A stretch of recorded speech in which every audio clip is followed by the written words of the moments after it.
Muy buenos días, mis amados hermanos, Dios los bendiga, sean todos bienvenidos a nuestro estudio.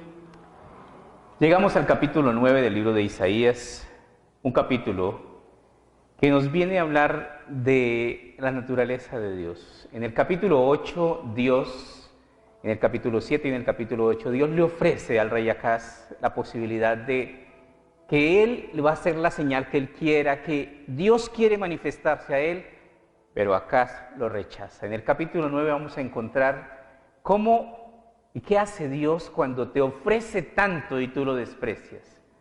Un ejemplo es, Dios llamó a Saúl, el primer rey de Israel, y cuando Saúl despreció a Dios, desobedeciendo deliberadamente la palabra de Dios, Dios llamó ¿a quién? A un prójimo suyo, mejor que él, pero que no cumplía con los requisitos de Saúl, porque Saúl era el más grande de los hombros para arriba. David era chaparrito, pero tenía un corazón conforme al corazón de Dios. ¿Cuál es el proceder de Dios cuando nos ofrece sus bendiciones, su generosa gracia y nosotros la rechazamos? Dios se buscará un prójimo mío mejor que yo. Dios se buscará a alguien que aprecie las bendiciones de Él. No soy indispensable en la presencia de Dios. Dios no se va a poner a llorar por mí el día en que yo decida abandonarlo. El único que pierde cuando se aleja de Dios soy yo. Vamos a orar. Este capítulo es el capítulo en donde nosotros, los no judíos, recibimos la bendición más grande. La promesa de la bendición debido al rechazo de la bendición de parte de los israelitas. Maravilloso Señor, Dios de poder, Dios de gracia, Dios de bondad, Dios de amor, Dios que ofrece, Señor, al mundo esa maravillosa gracia, Señor, salvadora, para que todo aquel que en ti crea no se pierda, mas tenga vida eterna. Pero no obligarás a nadie, Señor, sino que con lazos de amor nos llamas para que, convencidos por el poder de tu Espíritu Santo, dejemos que tú transformes nuestras vidas, Señor. Queremos, Señor, que tú vengas a nuestro corazón y nos llenes, Señor, de tu divina presencia. Que esa preciosa obra, Padre Celestial, que te has propuesto hacer de transformarnos, de cambiarnos, de hacer en nosotros copia de tu Hijo Jesucristo, la hagas, Señor. Como el barro se dispone en las manos del alfarero, así venimos nosotros ante tu presencia disponiéndonos para que tú hagas en nosotros tu perfecta voluntad. Ayúdanos, amado Dios, a entender que en la vida cristiana tú has entregado mandamientos, estatutos, ordenanzas, decretos y promesas para que tus hijos las conozcan, las entiendan y las obedezcan. Danos la sabiduría para entender que la Biblia no es un libro de discusión, no es un libro para debatir, es un libro para comprender y obedecer. En tus manos encomendamos nuestra vida, que no nos ocurra, Señor, como le ocurrió al pueblo de Israel, que menospreció tu palabra, que menospreció la gracia y las bendiciones de Dios, que menospreció al Dios que los ama. Ayúdanos, Señor, a valorar todo lo que tú has hecho y sigues haciendo por nosotros. Pedimos, amado Señor, tu preciosa bendición y te damos gracias en todo y por todo. En el nombre de Cristo Jesús, nuestro amado Salvador. Amén. Sean todos bienvenidos, mis amados hermanos. Podemos sentarnos.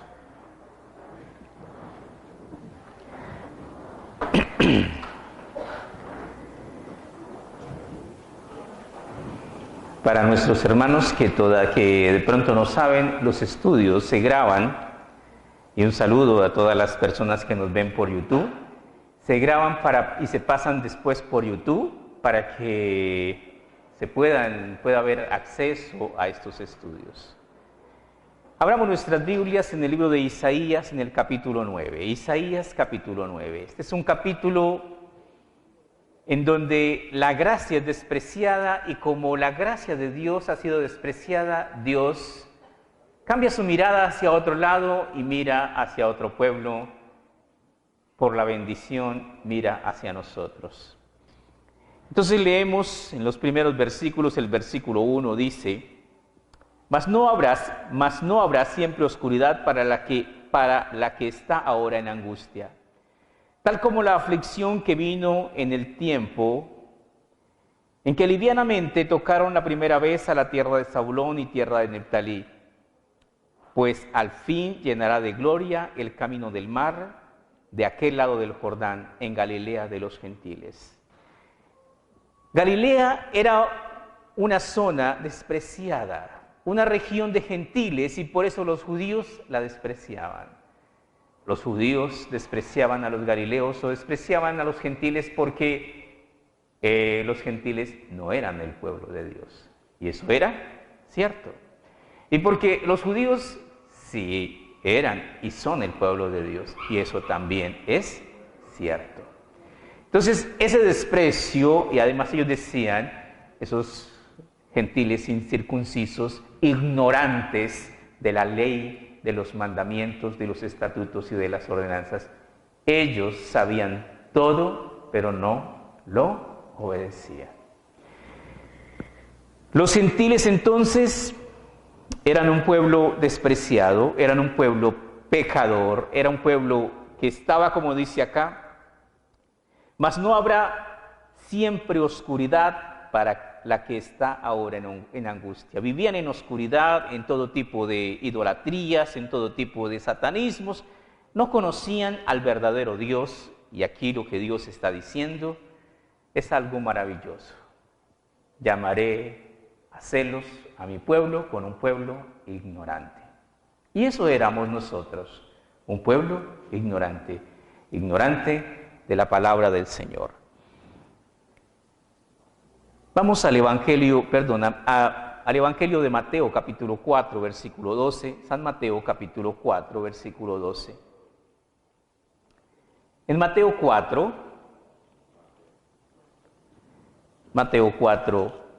12 al 16, leemos lo siguiente.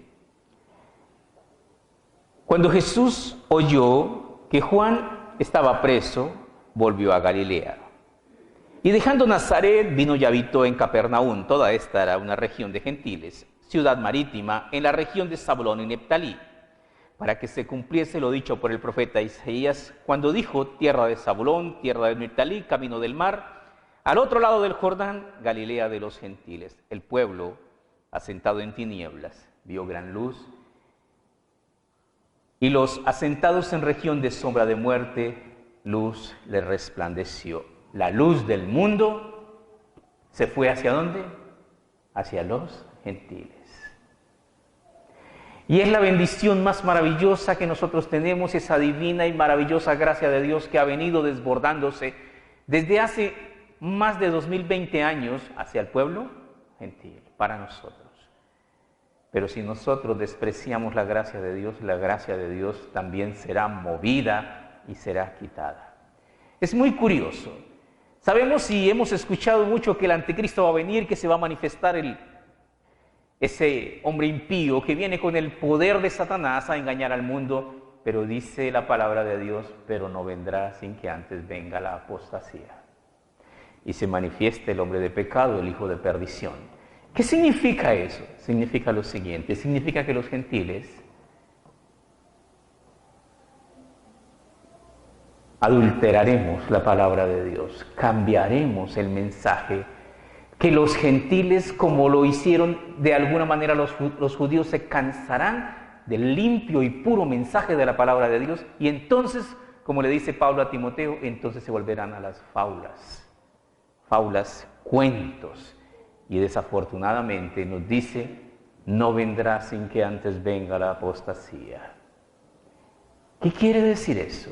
Que hoy día en muchas iglesias cristianas no se predica la palabra de Dios. ¿De qué se habla, hermanos?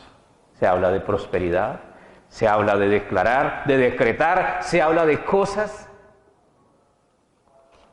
que aquí no están. O mejor dicho, a veces están, pero son sacadas de contexto y usadas como pretexto y nos apartan totalmente del propósito de la fe, de la humildad, de la santidad, del temor a Dios. ¿Qué es eso? Apostasía. Abandonar el camino de la verdad. Entonces nos dice acá que la tierra de los gentiles recibirá esa claridad de la luz de Cristo. Versículo 2 dice, el pueblo que moraba en tinieblas vio gran luz, los que moraban en tierra de sombra de muerte, luz resplandeció sobre ellos. Hay un verso maravilloso que dice, a los suyos vino, y los suyos no le recibieron. Mas a todos los que le recibieron, a los que creen en su nombre, les dio potestad de ser hechos hijos de Dios. ¿Qué expresa el Evangelio de Juan con esto? Expresa maravillosamente que lo que los judíos despreciaron se nos ha ofrecido a nosotros, y si nosotros lo despreciamos, se le ofrecerá ¿a quién? A otro. No menosprecies la gracia de Dios, porque en la gracia de Dios, el directo beneficiado somos nosotros. Evangelio según San Juan, capítulo 8, versículo 12. Evangelio según San Juan, capítulo 8, versículo 12. Dice en el Evangelio según San Juan, capítulo 8, versículo 12, otra vez Jesús les habló diciendo, yo soy la luz del mundo. El que me sigue no andará en tinieblas, sino que tendrá la luz de la vida. ¿Cuál es la diferencia entre Jesucristo y los demás líderes religiosos mundiales? La diferencia más importante es que Jesucristo es Dios. La diferencia más maravillosa es que Jesucristo prometió que resucitaría. ¿Y qué? Y resucitó. La diferencia impresionante que nosotros tenemos sobre los demás es que Jesucristo es un hombre común y corriente, pero muy diferente. Dice la palabra de Dios, al que nunca conoció pecado. ¿Cómo es Jesucristo? Perfecto, puro, 100% santo. Por nosotros fue hecho pecado. ¿En qué momento de la vida Jesucristo fue hecho pecado? En la cruz del Calvario. En la cruz. Cuando Jesucristo expresa en la cruz, Elí, Elí, lama sabactani, Dios mío, ¿por qué me has abandonado? Jesucristo había dicho antes, vosotros huiréis, diciéndole a sus discípulos, y me dejaréis solo, pero no estaré solo porque el Padre está conmigo. Pero en la cruz dice, Dios mío, ¿por qué me has abandonado? ¿Y por qué expresa eso? Porque el pecado del mundo fue puesto sobre Él. Al que nunca conoció pecado, por nosotros fue hecho pecado, para que nosotros fuésemos hechos justicia de Dios en Él. ¿Qué tiene de diferencia Jesús y cualquier otro mortal de la tierra? Una y todas, nunca pecó. ¿Y eso marca toda la diferencia? Todas las diferencias. Jesucristo fue muy parecido a nosotros, pero con una diferencia. ¿Cómo? 100% santo. Lo que no podemos decir de nosotros. Entonces nos dice acá otra vez Jesús les habló diciendo, yo soy la luz del mundo. El que me sigue no andará en tinieblas, sino que tendrá la luz de la vida. ¿Y cuál es la luz de la vida? La verdad. ¿Cuál es la luz de Cristo? Todo lo honesto, todo lo puro, todo lo que es de buen nombre, todo lo que es correcto. Eso representa ¿a quién? A Dios. Eso pensar, eso hacer. Entonces es maravilloso entender cómo el cristianismo es una relación con Dios que nos habla a ser transparentes, a ser personas de una fe genuina y sincera. Volvemos a nuestro estudio, capítulo 9 del libro de Isaías, versículo 3. Multiplicaste la gente. Aquí cuando pasamos al versículo 3, y lo vamos a ver en varias partes, debemos entender que lo que Isaías está escribiendo no lo está entendiendo. ¿Por qué no lo está entendiendo? Porque pues, para un judío de la época de Isaías era inconcebible, era inadmisible que Dios fuese a cambiar y a traer a esos inmundos, horribles e incircuncisos gentiles a la gracia de Dios. Estos dos primeros versículos hablan de eso, de la gracia de Dios hacia el pueblo gentil. El versículo 3 retoma nuevamente el curso, porque Dios es un Dios que no cambia. Quiere decir entonces que como Dios ahora nos está exaltando a nosotros los gentiles, se olvidó por completo y el pueblo de Dios ahora vale cero. ¿Sí?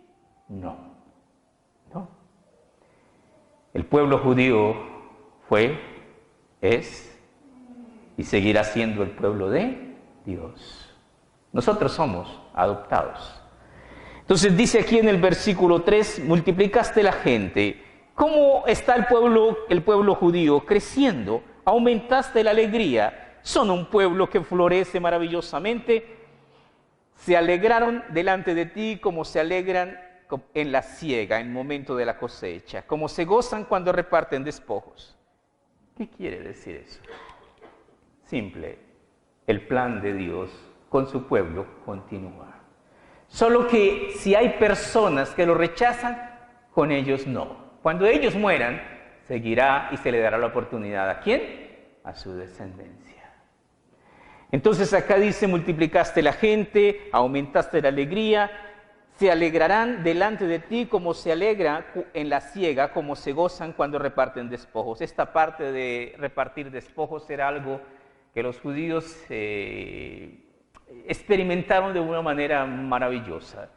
Un día les dijo Dios, salgan al desierto y vayan a pelear, y no habrá necesidad para que ustedes peleen esta vez, pero vayan armados y listos para la pelea. Y ellos iban temblando y temblando porque el ejército que los esperaba, a más de 100 por 1 los superaba. Entonces ellos iban a morir, pero Dios ya les había dicho, no necesitan pelear.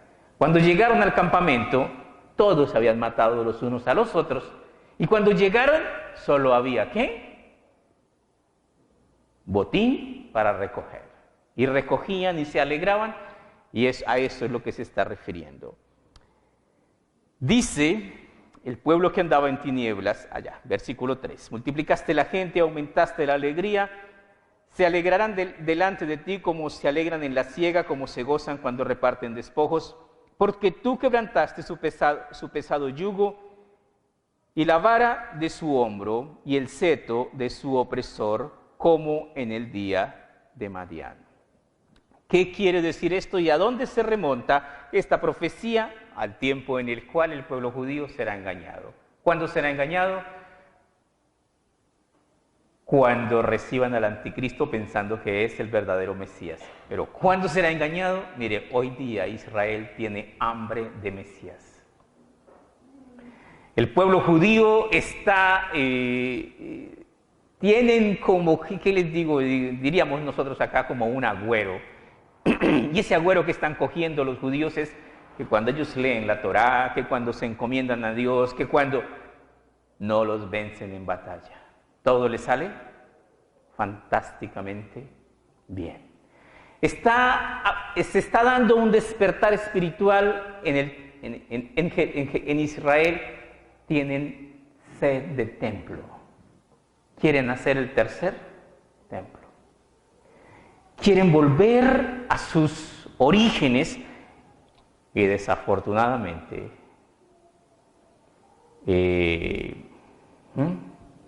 la mejor forma de hacer que una persona, cuando uno muestra el hambre, es muy fácil engañarlo.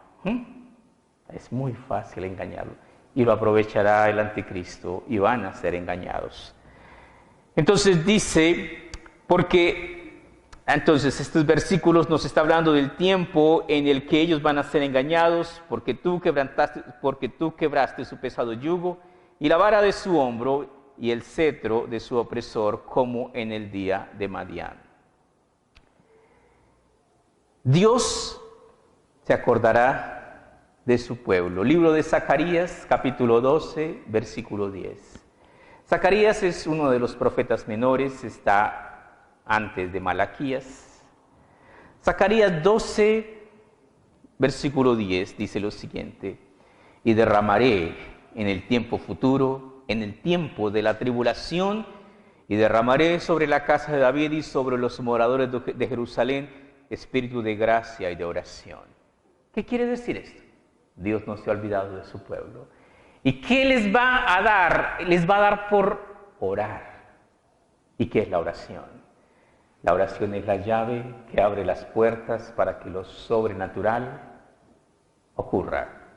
Entonces nos dice acá, y derramaré sobre la casa de David y sobre los moradores de Jerusalén espíritu de gracia y de oración, un despertar espiritual. ¿Y qué más dice? Y mirarán a mí a quien traspasaron. ¿Qué quiere decir esto? Usted va de pronto en un tour a la Tierra Santa y usted le habla a los judíos de Jesucristo y ellos se sienten ofendidos. Para los judíos Jesucristo es un fraude, un impostor, un falso, pero llegará el día en que Dios transformará sus corazones. ¿Y qué dice? Y mirarán a mí, ¿a quién? Traspasaron. ¿Qué quiere decir eso? Quiere decir que cuando el Señor regrese por segunda vez, se presentará de dos formas diferentes al mundo. Al mundo no judío lo verán glorioso, lleno de poder y de ira. Y muchos, muchísimos, morirán. Pero a los que queden del pueblo de Israel, ellos les verán tal y como lo dejaron en la cruz del Calvario, con todos los golpes, con los huecos en sus manos, con la herida en su costado. Sigamos leyendo, dice, y mirarán a mí, a quien traspasaron, y cuando ellos los vean así, no van a necesitar de un predicador que les diga, este es el Cristo, el que ustedes crucificaron, este es el Mesías que ustedes rechazaron. Ellos lo van, ¿a qué? A entender. Y cuando ellos lo entiendan y acepten su culpa, va a pasar lo que seguimos. Y llorarán como se llora por hijo unigénito. Cuando una madre y cuando una familia pierde a su único hijo, es un dolor muy grande, muy terrible. Y llorarán como se llora por unigénito, afligiéndose por él como quien se aflige por el primogénito. ¿Qué quiere decir eso? Habrá verdadero arrepentimiento. Ellos van a decir, la culpa es nuestra, nosotros le hicimos eso. En aquel día habrá gran llanto en Jerusalén como el llanto de Adrinamón en el valle de Megiddo. ¿Qué quiere decir esto? Como una epidemia, todos serán convencidos por Dios. ¿De qué? De que han rechazado al verdadero Mesías. ¿Pero por qué van a estar convencidos? Porque se van a dar cuenta de que el que pensaron que era el Mesías es falso.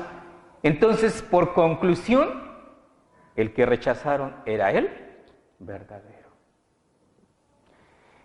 Y la tierra lamentará. La tierra, cuando habla aquí de la tierra, es la tierra prometida, se llama a las tribus de Israel, cada linaje aparte, la descendencia de la casa de David por sí, y esto de cada linaje aparte, cada uno se esconderá a llorar solito.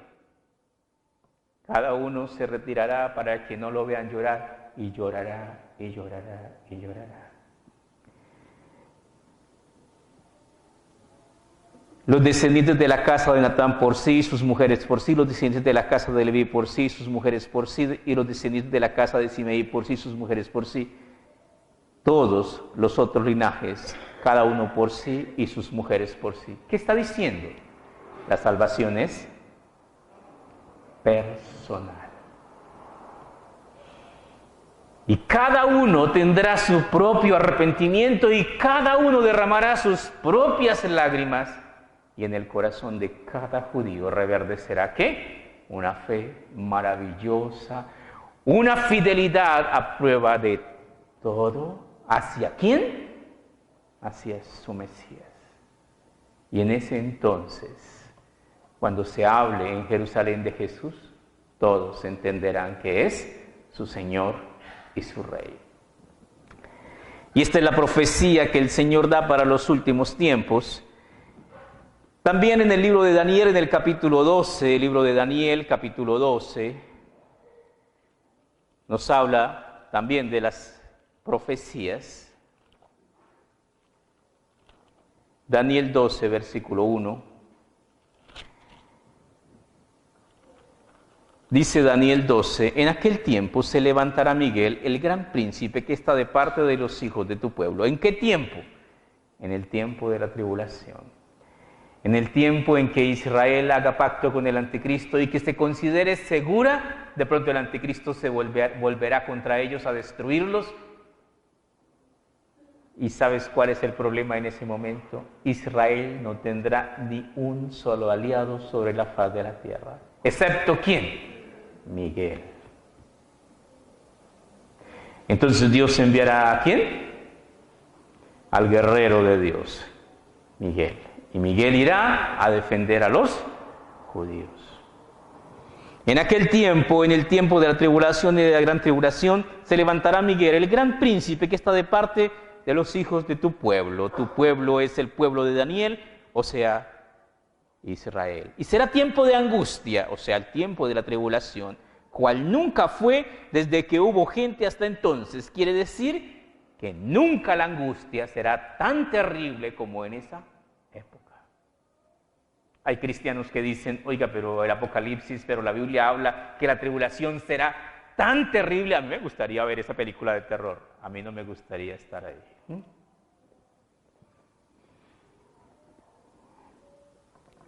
Dice, cual nunca fue desde que hubo gente hasta entonces, pero en aquel tiempo. Será libertado tu pueblo, todos los que se hallen inscritos en el libro. ¿En cuál libro? En el libro de la vida. ¿Y qué es el libro de la vida? El libro de la vida es el libro que contiene los nombres de aquellas personas que son salvas. ¿Y cómo me inscribo? Si confesares con tu boca que Jesús es el Señor y creyeres en tu corazón que Dios lo levantó de los muertos, serás salvo. Porque con el corazón se cree para justicia, pero con la boca se confiesa para salvación. El libro de la vida es un libro que tiene Dios y maneja a Dios. Y Dios escribe y hay un problema. ¿Cuál? Dios también, ¿qué? Borra. ¿Pude haber sido escrito y pude haber sido borrado? Sí. Ven y séme fiel hasta la muerte y te daré la corona de vida. Volvemos a Isaías y seguimos leyendo. Dice el versículo 5, porque todo calzado que lleva el guerrero en el tumulto de la batalla y todo manto revolcado en sangre será quemado pasto de fuego. ¿Qué quiere decir esto? Esto quiere decir que hay cosas destinadas para el fuego, que hay personas destinadas para la condenación. ¿Quiénes? Los impíos, los que nunca quisieron, ¿qué? Obedecer al Señor. ¿Qué serán? Pasto para el fuego. Libro de Isaías, capítulo 66, versículo 15 y 16. Isaías 66, 15 y 16. En Isaías 66, versículos 15 y 16 dice lo siguiente. Porque he aquí Jehová vendrá con fuego, y sus carros como torbellino, para descargar su ira con furor y su reprensión como llama de fuego. Porque Jehová juzgará con fuego y con espada a todo hombre. Y los muertos de Jehová, ¿qué dice? Serán multiplicados. ¿Sabías que tenemos ideas equivocadas? Dios aprieta pero no ahorca. ¿Eso dice la Biblia? No. La Biblia dice que Dios aprieta y ahorca. Los muertos, ay no, pero yo no creo que Dios mate a alguien, jamás. No conoces a Dios. Conócelo y témele. ¿Por qué? Porque horrenda cosa es caer en manos ¿de quién? De un Dios vivo. No temáis a los que matan el cuerpo, mas el alma no pueden matar. Temed más bien a aquel que tiene potestad para destruir tu cuerpo y echar tu alma en el infierno. E Isaías nos dice, sea Jehová vuestro temor, sea Jehová vuestro miedo. Dice entonces, porque un niño nos es nacido, hijo nos es dado, y el principado sobre su hombro, y será llamado, y será su nombre admirable, consejero, Dios fuerte, Padre eterno, príncipe de paz. Lo dilatado de su imperio y la paz no tendrá límite sobre el trono de David y sobre su reino, disponiéndolo y confirmándolo en juicio y en justicia desde ahora y para siempre. El celo de Jehová de los ejércitos hará esto. ¿Qué es esto? La profecía más maravillosa. ¿Cuál es? El nacimiento. ¿De quién? Del Rey. Jesucristo. Donde los ángeles cantaron, donde el cielo se maravilló de ver todo esto. Pero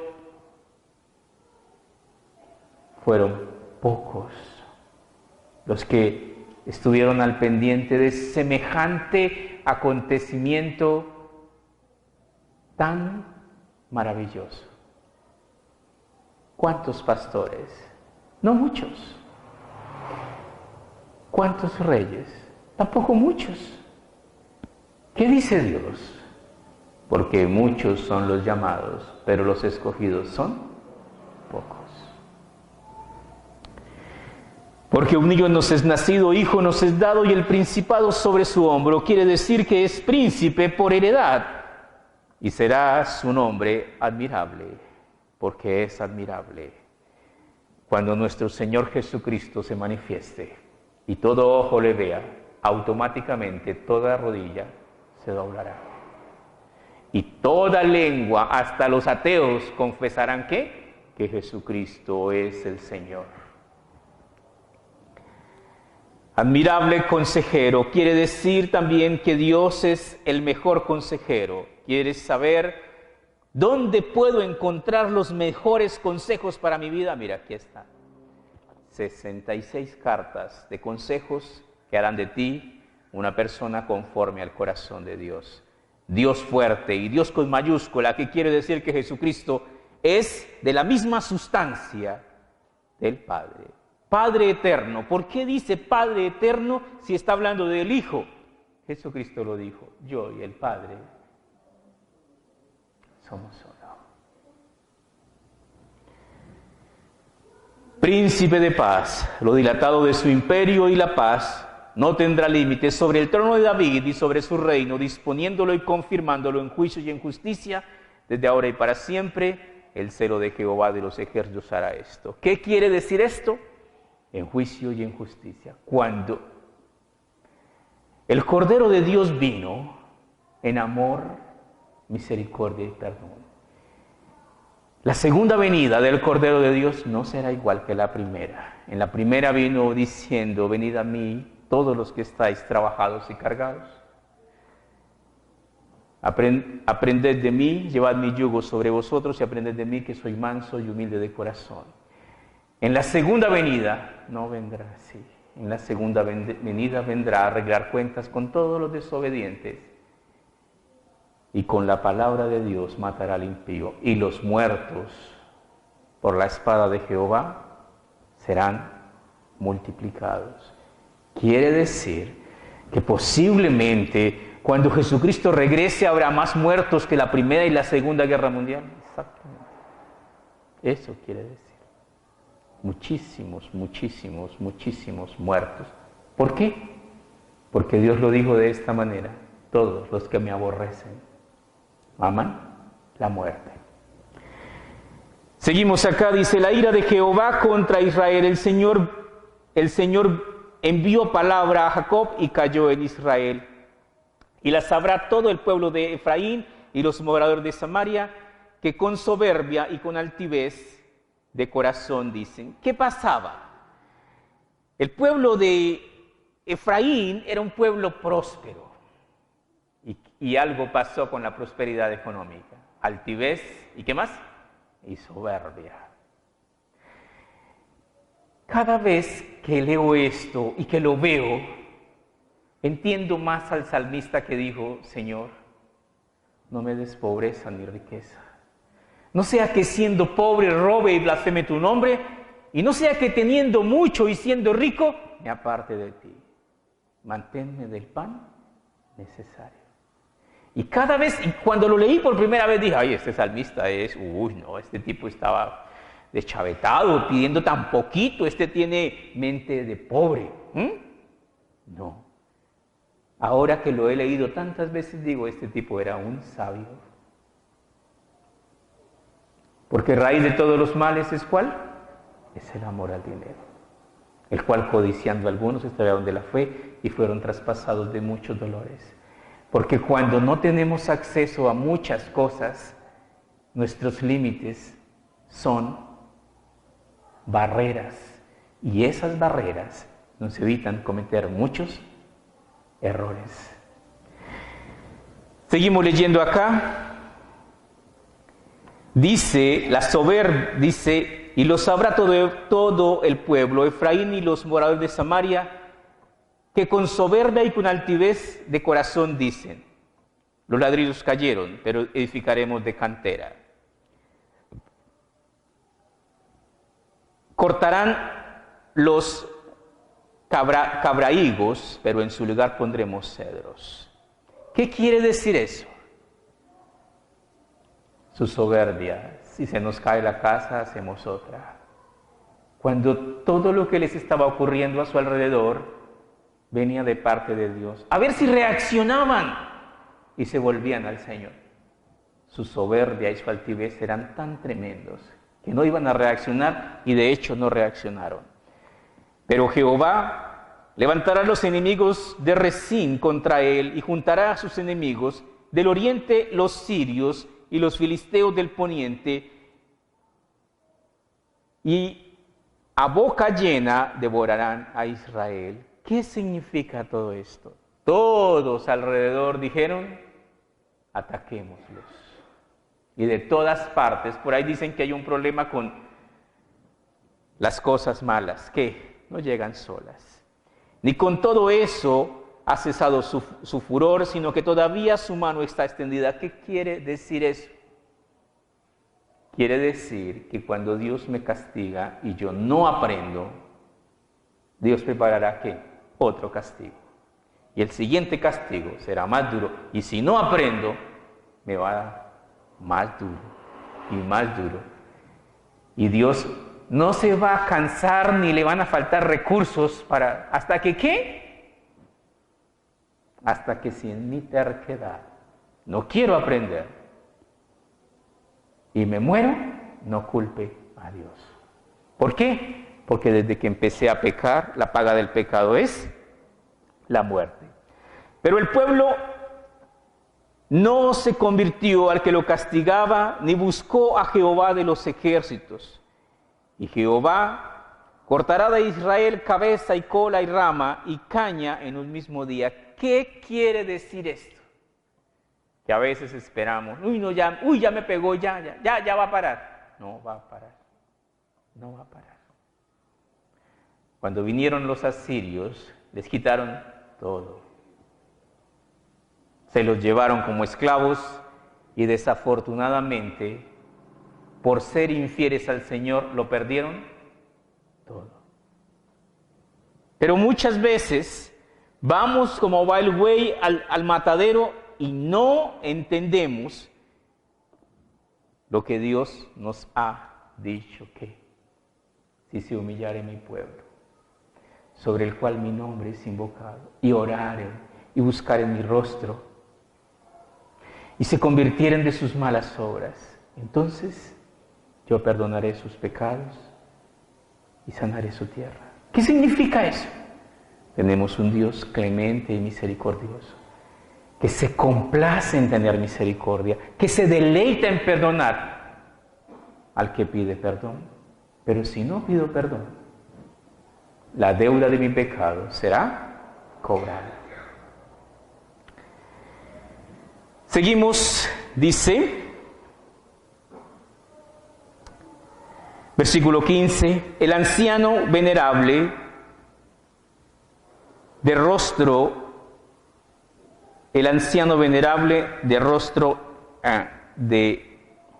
rostro en la cabeza, el anciano venerable de rostro en la cabeza. Es la cabeza, sí, ya lo entendí. El anciano venerable de rostro es la cabeza. El profeta que enseña mentira es la cola. ¿Qué significa eso? Que el Señor los va a cortar a ambos. ¿Por qué? Porque todos estaban mal. Dice la palabra del Señor: decida al justo que le irá bien, porque comerá del fruto de sus obras. Ay del malo, mal le irá, porque según lo que ha hecho le será pagado. Porque los gobernadores de este pueblo son engañadores, y sus gobernados se pierden. ¿Qué quiere decir esto? Quiere decir que muchas veces las personas que nos dirigen son engañadores, que muchas veces se enseña apostasía desde una iglesia, pero Dios nos ha advertido eso y nos dice que uno enseñe y los demás juzguen. ¿Qué quiere decir esto? Que yo debo traer mi Biblia, que yo debo mirar, que yo debo usar el discernimiento de Dios para que el Espíritu Santo me confirme: oye, lo que ese señor está diciendo está chueco. Eso. Por tanto, el Señor no tomará contentamiento en sus jóvenes, ni de sus huérfanos y viudas tendrá misericordia, porque todos son falsos y malignos. Toda boca habla despropósitos, hablan cosas que no deben hablar. Ni con todo esto ha cesado su furor, sino que todavía su mano está extendida. ¿Qué quiere decir todo esto? No te dejes contaminar por el pecado. Dios ama a aquel que se arrepiente. Y la palabra de Dios dice maravillosamente: yo amo a los que, ¿qué? A los que me aman. Yo amo a los que me aman, dice Dios, y me hallan los que temprano me buscan.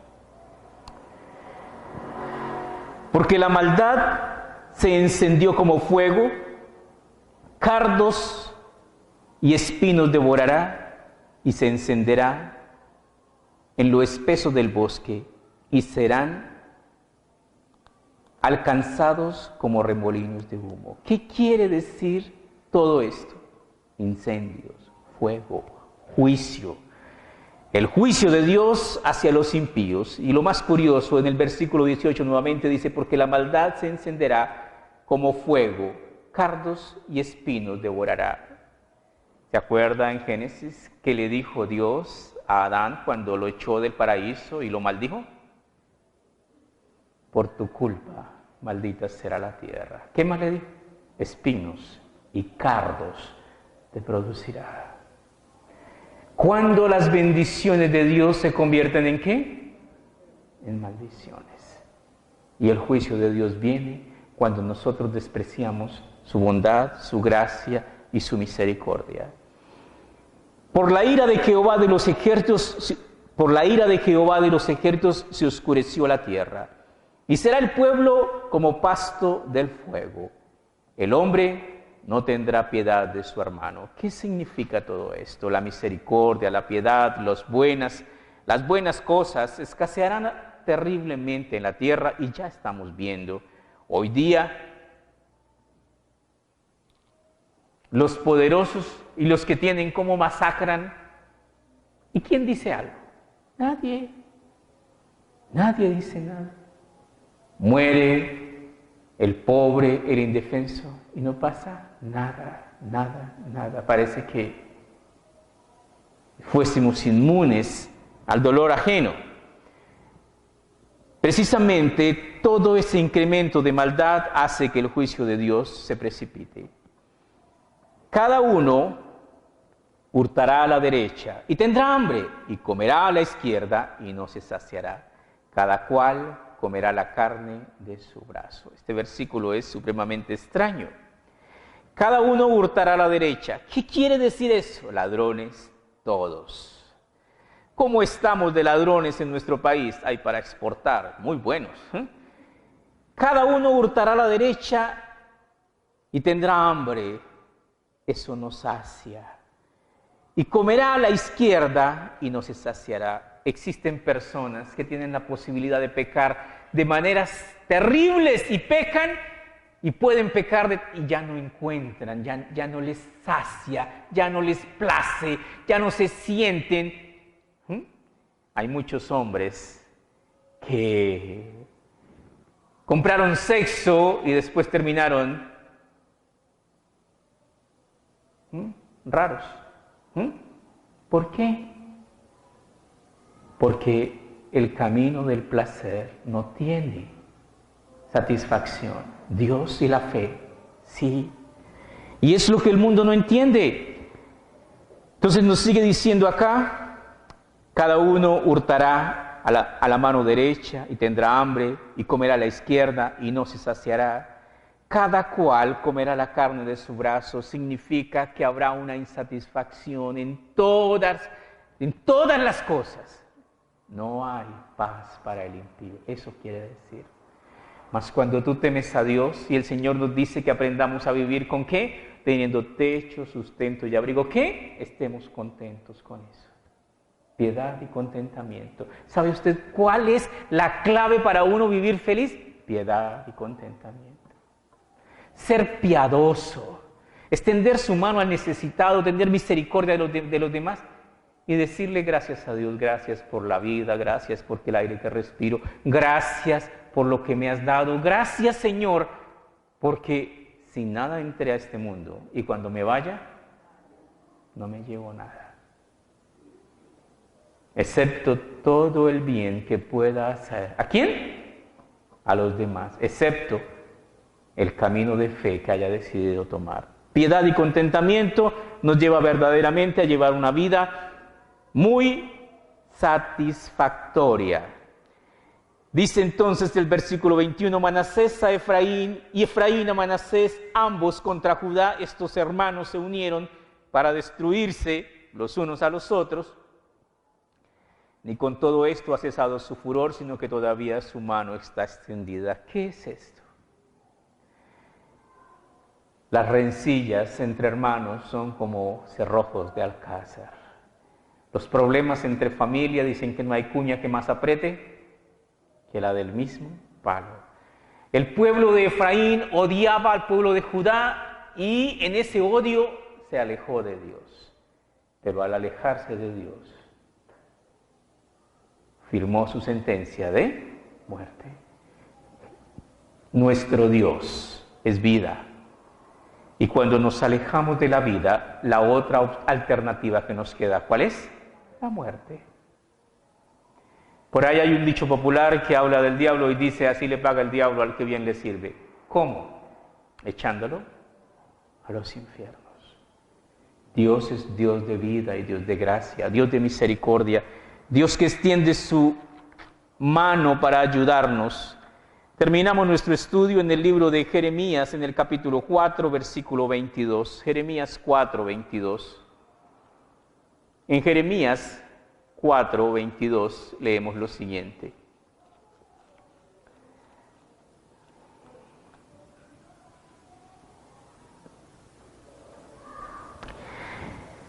Dios que conoce el corazón, dice así, porque mi pueblo es necio. No me conocieron, son hijos ignorantes, no son entendidos, sabios para hacer el mal, pero al hacer el bien, no supieron. Y desafortunadamente, en este diagnóstico como que encajamos todos.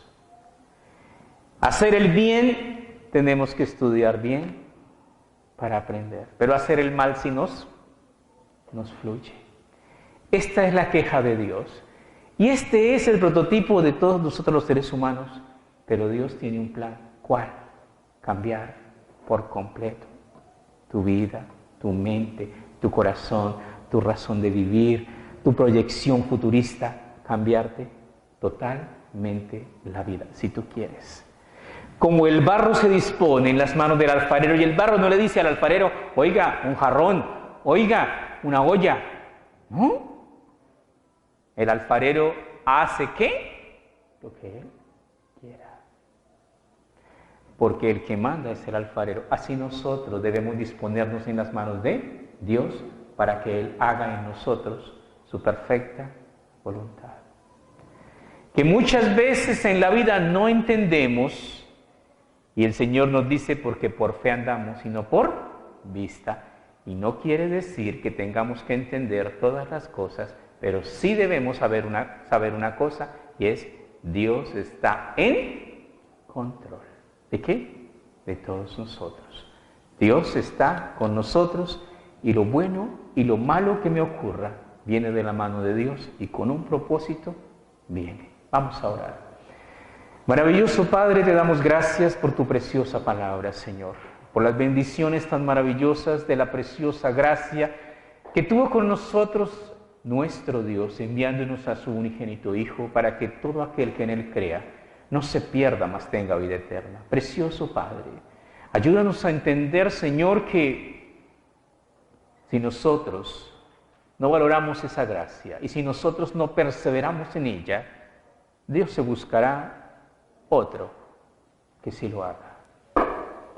Otro que no desprecie tanto amor, tanta bondad, tantas bendiciones, tantas promesas y tanto que tú nos das, Señor. Gracias te damos, amado Señor. Gracias porque con nuestro Dios saltaremos muros, derribaremos murallas, sacaremos fuerzas de debilidad.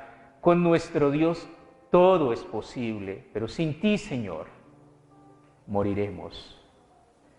Pedimos, Señor, tu preciosa bendición. Guárdanos, Señor, guarda en ti el depósito de nuestra fe. No dejes que nos apartemos. Ayúdanos a que podamos entender que el que se refugia bajo la sombra del Altísimo está en el lugar correcto. Que el que busca verdaderamente una familia en Dios, Dios le recibirá con los brazos abiertos. Pero hay reglas, porque Dios es un Dios de orden. Pero hay mandamientos, estatutos y ordenanzas que todo hijo de Dios debe cumplir. Y por eso estudiamos toda la Biblia, línea por línea, renglón tras renglón, para pedirte a ti, Señor, que a través del estudio maravilloso de tu palabra, tú cambies nuestra mente y nuestro corazón, tú hagas en nosotros una obra nueva. Gracias te damos, amado Señor. Pedimos tu bendición, Padre Santo, bendice nuestros hogares. Oramos por cada familia, Padre Santo, porque el matrimonio es un ministerio maravilloso, pero muy atacado y en muchas ocasiones supremamente destruido. Te pedimos sabiduría, Señor, para nosotros los padres, para guiar, para orientar, para ser ejemplo, Señor. Te pedimos tu bendición sobre nuestro cónyuge. Oramos, Señor, pidiendo tu bendición sobre nuestros hijos, amado Dios, que despiertes en ellos el temor tuyo, Señor, y que tu divina gracia haga de cada familia, Señor, de nosotros tus hijos, esa pequeña iglesia, ese pequeño núcleo que respira tu presencia y que vive tu palabra, Señor. Pedimos, Señor, tu preciosa bendición y te damos gracias, amado Padre. Pedimos tu bendición sobre los diezmos, sobre las ofrendas que voluntariamente apartamos, Señor. Tu palabra dice: cada uno dé como propuso en su corazón, no por tristeza, no por necesidad, porque Dios ama al dador alegre. Ayúdanos a entender, Señor, que aún para obedecer hay que hacer las cosas bien. Que antes de presentar tu ofrenda, presenta tu corazón al Señor. Y luego busca el alfolí. Más bienaventurado es dar que recibir. Pedimos, amado Señor, tu bendición. En tus manos nos encomendamos, precioso Señor. Te damos gracias en el nombre de Cristo Jesús, nuestro amado Salvador. Amén.